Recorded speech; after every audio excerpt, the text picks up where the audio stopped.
Hey hey, bien le bonjour. Donc vous êtes bien avec Kazo. Donc je vais vous présenter aujourd'hui le défi pour les saints. Donc c'est un petit peu le même que précédemment, sauf que cette fois-ci nous contrôlons des ergs, des unités, des unités diaboliques de StarCraft. Donc voilà, on a 3 rounds comme avant. Il faut perdre moins de 10 unités. Donc nous arrivons dans le premier match-up.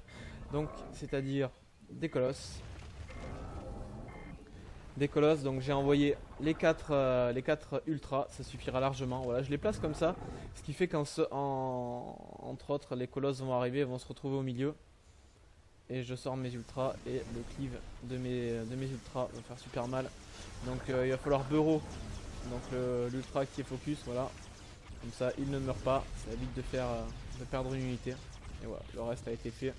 Un seul, un seul ultra a tanké tout le reste et tout se passe bien. Donc maintenant nous sommes contre un immortel. Nous avons des Zerglings et nous avons une Infest.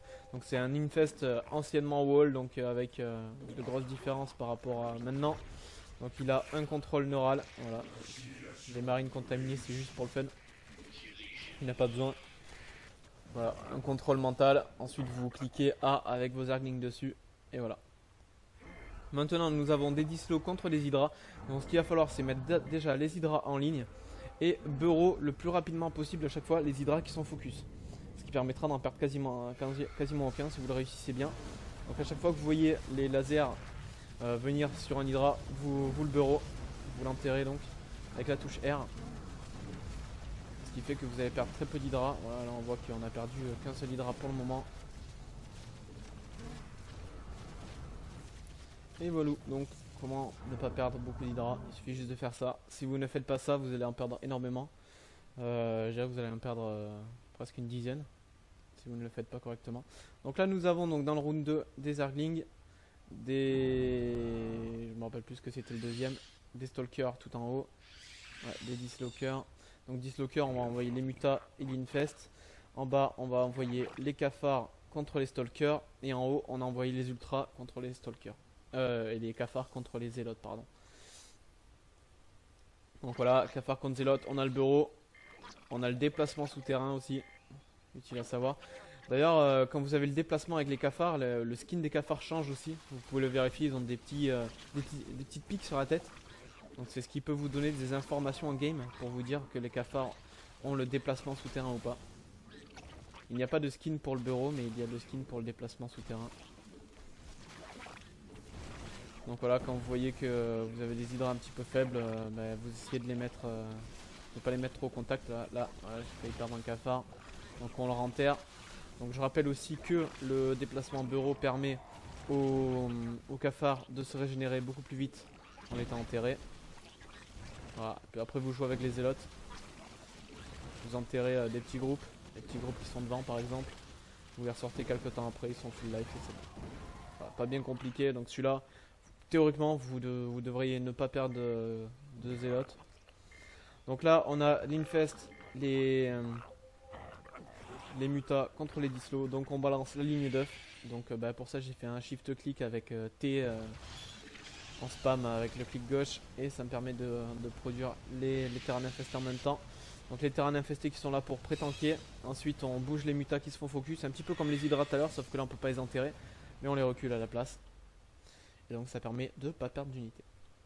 Maintenant nous sommes avec des stalkers contre deux ultras. Alors vous pouvez les bureaux ou ne pas les bureaux. Là personnellement j'ai vu tout à l'heure sur le match précédent qu'avec les colosses le unbureau prend un peu de temps. Donc du coup je préfère les envoyer au clic. Alors là d'ailleurs il y a un mauvais focus. Le stalker, d'ailleurs je fais n'importe quoi.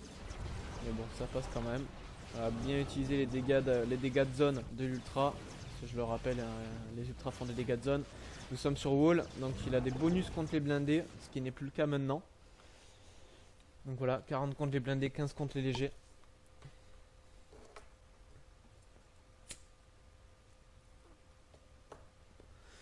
Et nous arrivons sur le troisième round, donc des rounds avec des petites compos un petit peu différentes.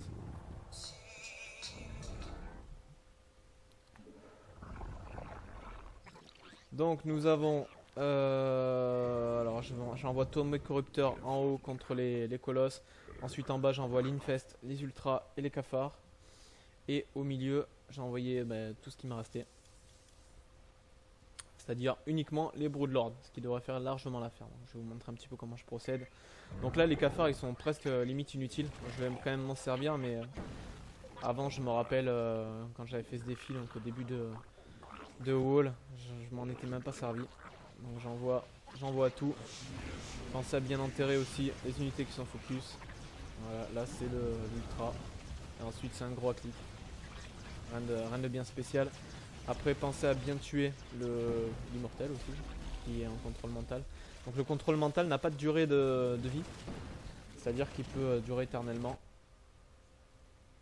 Vu qu'on est sur les débuts de Wall, ce défi.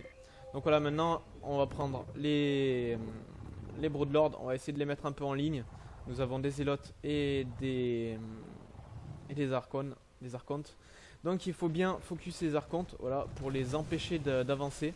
Et on recule uniquement les Broodlords qui sont à portée d'Archon et qui risquent de prendre des dégâts. Donc voilà, à chaque fois qu'on tue un Archonte, on en vise un autre. Alors je vais viser celui du bas qui me pose des petits soucis, qui est trop proche de mes unités. Pareil pour ici. Donc voilà, le troisième Archonte qui va mourir. Donc je vise le dernier. Et ensuite, il n'y a plus qu'à attendre que les Broodlings fassent le travail contre les Zélotes, puisque les Zélotes, de toute façon, ne pourront pas gagner, puisqu'ils ne peuvent pas attaquer en l'air. Le seul truc qu'ils peuvent faire de mal, c'est d'aller attaquer l'aiguille, mais ils sont trop occupés avec les Broodlings pour se permettre d'aller tuer cette aiguille.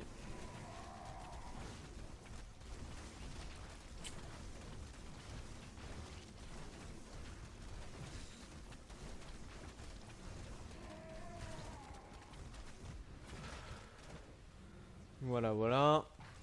Donc maintenant nous arrivons avec les corrupteurs contre les carrières, les porte-nefs. Donc ce qu'il va falloir faire, c'est déjà utiliser le sort corruption. Le sort corruption, ça y est, qui est disponible, on y va.